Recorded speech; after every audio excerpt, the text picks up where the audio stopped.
right, it's Easter Pop time. So these could be cake pops, cookie pops, whatever you want to call them. So it's basically Oreo cookies, cream cheese mixed together. If you don't know how to make that, we have the recipe for you.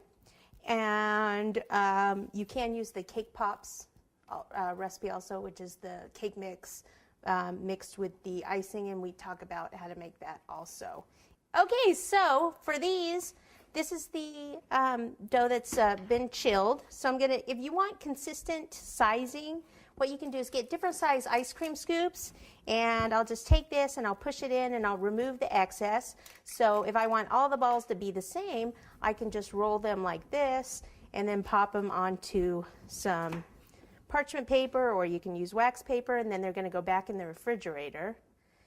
And this has been pretty cold, this dough here. So if I want to make just regular ball shapes, then you just roll them into a ball. I thought maybe I'd make a couple of carrot shapes since it is Easter. So let me take this one.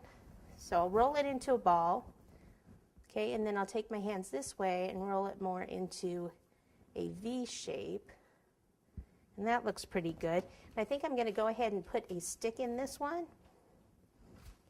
because if I wait too long, it will actually crack later on. So I'd like to go ahead and get it on here and see I can even kind of form it to that, and then it will chill, and then I can dip it on there. Okay, I like to do them on different size sticks, because if I do arrangement, then some can be taller, some can be shorter. Let me do one more carrot. I'll show you that again. Now I'll probably have to double dip the carrots since I'm using the dark chocolate. If I use the white cake, which some of my other ones are actually done with the cake recipe, and it's with a white cake, so those I probably won't have to double dip, because you won't see the colored cake through it. Okay, do a couple more of these, so you can do whatever shapes you want. And you can do these on a stick, or you can actually do them in little cups. I have a few cups, and I'll show you those, because you can just put them out on a tray as a dessert. They don't have to be on sticks. They look kind of nice when they're just in their little wrappers.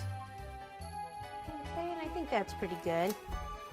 I'll just put this back in the refrigerator, put these in the refrigerator, and then I have some other ones that I can bring out and we can start dipping.